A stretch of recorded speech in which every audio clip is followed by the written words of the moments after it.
जय हिंद। अभी आप जुड़ चुके हैं TVN 24 के साथ और मैं हूं आपका साथी रोशन।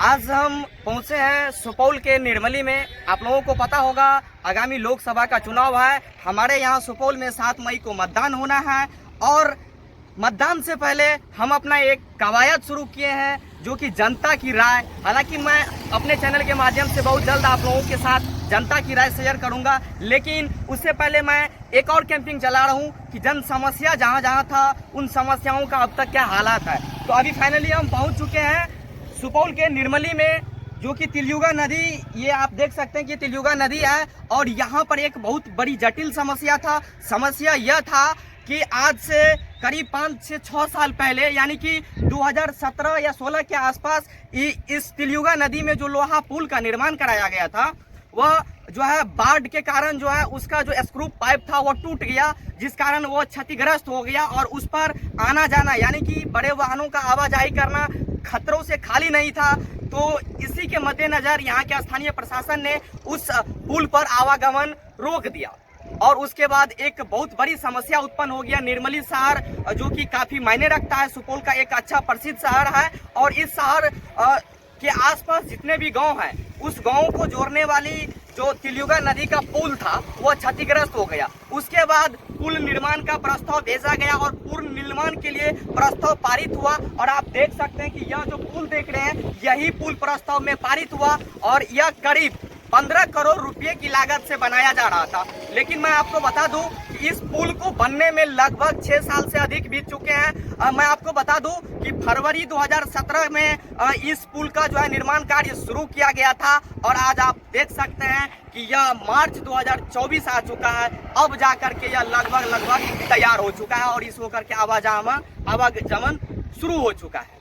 तो देख सकते हैं कि 6 साल के बाद हमारे यहाँ एक पुल का निर्माण हुआ है। और सबसे बड़ी बात मैं आपको बता दूं कि जो विलंब हुआ है पुल निर्माण में उसका 1-2 कारण और सामने आया है। वह सामने यह आया कि बाढ़ आया था, तो बाढ़ में जो निर्माण कार्य का जो सामग्री था वो बह गया था, इस वजह से भी कुछ दिन तक कार्य बाधित रहा। दूसरी बात कि इस पुल को बनाने के लिए जमीन से रिलेटेड भी कुछ मामला चल रहा था। आप लोगों ने भी देखा होगा, हमने कई बार रूबरू कराया था इस पुल को लेकर के कि जमीन का मामला चल रहा है और यहाँ पर स्थानीय सांसद विधायक भी आ चुके हैं। यहाँ तक कि कई जांच के टीम भी आकर के इस चीज का मुआयना किया, तब जाकर के फाइनली आज यह पुल देखने को मिल रहा है और आज इस पुल से होकर के बड़े बड़े वाहनों का आवाजाही हो रहा है।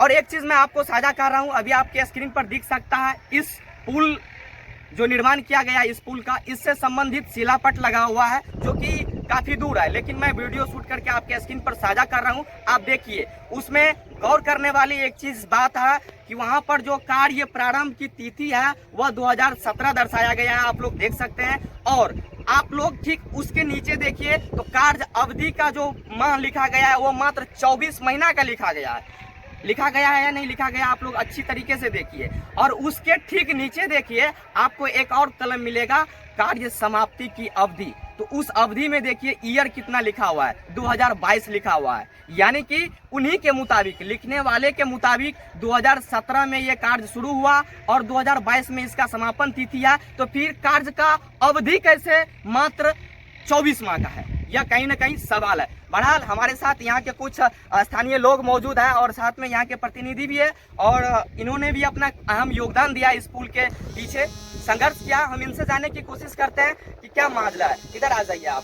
सबसे पहले तो अपना परिचय बताइए। मेरा नाम मनोज राम, वार्ड पार्षद नगर पंचायत। अच्छा मनोज जी, मैं आपसे जानना चाहूँगा, ये 2017 में इस पुल का निर्माण कार्य शुरू किया गया था, आज 2024 है, आगामी चुनाव है 7 मई को और 7 मई से पहले जो है अब यह पुल बनकर तैयार हुआ है, यानी कि देखा जाए एक तरह से तो 6-7 साल की अवधि में यह पुल निर्माण हुआ है। क्या क्या कमियां रही है जरा बताइए हमारे दर्शकों को। ये देखिए 2017 में ये पुल निर्माण कार्य चालू हुआ, तो इसमें साल 2017 और 2019 ये 2 साल यहाँ के लिए बहुत बाढ़ का लिए बहुत मतलब यहाँ के जितना भी सामग्री आप पहले भी बताए हुए थे, यहाँ के सामग्री को काफ़ी नुकसान हुई, जिस कारण से ये पुल बनने में 2 साल विलम्ब हुआ। जो कि 2022 में बनना था वो 2024 में चालू हुआ। मुख्य कारण इसका यही है। और बगल में कुछ निजी ज़मीन भी था, उनका भी ये मसला था, इसी सब लेके थोड़ा 2 साल इसमें लेट हुआ है। और लेट होने का मुख्य कारण बाढ़ है। 2017 और 2019 की जो भयंकर बाढ़ आई थी उसका ये मुख्य कारण है। अच्छा, तो 2019 यानी कि 2017 और 2019 के बाढ़ के कारण ये मुख्य कारण था कि लेट बना। जी, जी। लेकिन 2019, चलिए आपका बात मान लेते हैं, तो 19 के बाद देखा जाए तो 3 साल अभी भी हो रहा है 24 के अकॉर्डिंग। तो क्या ये 3 साल पर्याप्त समय नहीं था उन लोगों के लिए? पर्याप्त समय थी, लेकिन कुछ व्यवधान बीच में आती गई, जैसे बोले ज़मीन से संबंधित और सामग्री से संबंधित यहाँ लाने में पहुँचाने में थोड़ा कठिनाई थी, रास्ता का दिक्कत था। रास्ता के दिक्कत होने के कारण यहाँ सामग्री भी सही ढंग से समय पर नहीं पहुँच पा रहा था। यही सब समस्या थी, इसीलिए कि ये लेट हुआ है और यही कहेंगे। और एक चीज़ देखने को मिला है, आप एक प्रतिनिधि हैं, आप भी कहीं ना कहीं सरकार के अंगरक्षक हुए हैं, तो मैं आपसे जानना चाहूँगा कि अभी हमने एक चीज़ गौर किया, यहाँ जो इस योजना से संबंधित बोर्ड लगाया गया है जी, जी। शिला पर, तो उसमें कार्य अवधि का जिक्र जो है मात्र 24 महीना का किया गया है और कार्य प्रारंभ की तिथि 2017 बताया गया है और कार्य समापन की तिथि 2022 बताया गया है। अब हम आपसे जानना चाहेंगे कि देखिए ये हंसने वाली बात है, हालांकि क्योंकि क्यों कहीं ना कहीं मिस्टेक तो हुआ है, बहुत बड़ी मिस्टेक हुआ है और हम लोगों का नज़र तो उस सब पे पड़ ही जाता है। तो हम जानना चाहेंगे कि इसको किस दृष्टिकोण से आप देखना चाह रहे हैं? ये तो नहीं होना चाहिए था, जो काम समय से चालू होता है निर्धारित समय पर हो जाना चाहिए। इसमें तो बहुत बड़ी कमी हुई है, इसका हम भी समर्थन करेंगे। ये पुल बनने में 2 साल बहुत विलम्ब हुई है। वही जो आपको बताए समस्या उत्पन्न हुई बार बार, यहाँ के संवेदक को बार बार समस्या उत्पन्न हुई, इसलिए कि ये लेट हुआ है। फिर भी हम लोग बहुत खुश हैं कि हमारे इस एरिया के हजारों दर्जनों गांव को लोगों को, नगर पंचायत वासियों को ये सौगात मिला हुआ है। और इससे पूर्व भी मैंने इस पुल के बारे में मतलब अपने नगर के लोगों को बताया था कि बाबा साहेब भीमराव अम्बेडकर की जयंती 24 अप्रैल को ये पुल का जो है चालू हो जाएगा और उनकी आज चालू हो गया। चलिए, बहुत बहुत धन्यवाद आपका भी।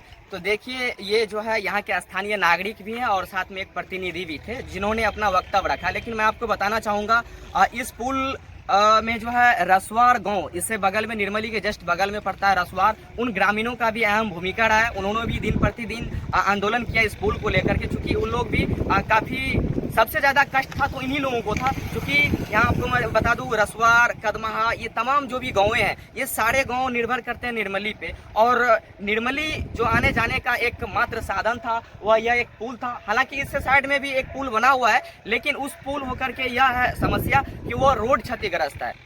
अब कितना क्षतिग्रस्त की बात करूँ, समस्या तो यहाँ हमारे अनुमंडल क्षेत्र में बहुत सारे हैं। इस पुल की बात छोड़ दीजिए, ये तो 6 साल के बाद, 7 साल के बाद इस पुल पर अभी मेरा पैर भी आया है, इस होकर के गाड़ी भी चल रही है। मैं आपको बताना चाहूँगा, इसी निर्मली प्रखंड अंतर्गत एक पंचायत आता है जिसका नाम है डगमारा।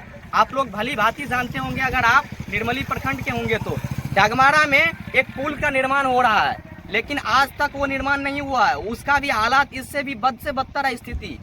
जरा अगर आपको देखना होगा तो वहां जाके देख लीजिए। हालांकि मैं कोशिश करता हूं कि इस चुनावी मुद्दे में ये तमाम समस्याओं को मैं दिखाने का काम करूंगा। बहुत सारे लोग अच्छे अच्छे चीज़ों को दिखाने का काम करते हैं, नेताओं के पक्ष में भी दिखाने का काम कर रहे हैं, लेकिन मैं चाहता हूं कि 7 मई को चुनाव है और चुनाव से पहले न पक्ष जाऊं न विपक्ष जाऊं, बस जनता के हित के लिए मैं एक चीज़ सोचा हूं, जो कि मैं अपना कैंपिंग चला हूं, जन समस्या और जनता की राय। मैं हर पंचायत पहुंचने का काम करूंगा अब से, और वहां जानने की काम करूंगा कि वहां की जनता का क्या राय है। वहां की जनता इस बार किसे जो है सुपौल की कुर्सी का ताज बनाना चाहते हैं, और दूसरी बात कि उनके यहाँ समस्या क्या है। हमारे साथ एक और व्यक्ति है, हम इनसे कुछ पूछने की कोशिश करते हैं। अच्छा, आपका घर कहाँ पड़ता है? निर्मली पड़ता है। ये पुल कितने सालों बाद बना है? 5-6 साल हो गया। 6 साल, 17 से चालू है। तो नहीं लगता है आपको कि 6 साल में ये विकास कहीं न कहीं दबा गया? ये तो हो गया। अच्छा, हो गया, लेकिन 6 साल जो लगा, ये 6 साल लोगों को जो तकलीफें झेलना पड़ा, इसका जिम्मेदार कौन है? इसका जिम्मेदार कौन है? सरकार है। अच्छा, सरकार है, लेकिन यहाँ तो लोग भी जमीन को लेकर आनाकानी कर रहे थे ना। वो मामला सही है, जो जमीन के लिए जो है मतलब इतना टाइम लग गया है। अच्छा, चलिए, जमीन हमारे साथ युवा भी कुछ हैं, हम उनसे जानने की कोशिश करते हैं, क्योंकि इन लोगों ने भी काफ़ी संघर्ष किया है। आप लोगों ने देखा होगा कि आज से एक समय था कि रक्षाबंधन के समय में जो ये बगल में पुल दिख रही है आपको, इस पुल पे इन लोगों ने राखी बांधा था। नरेश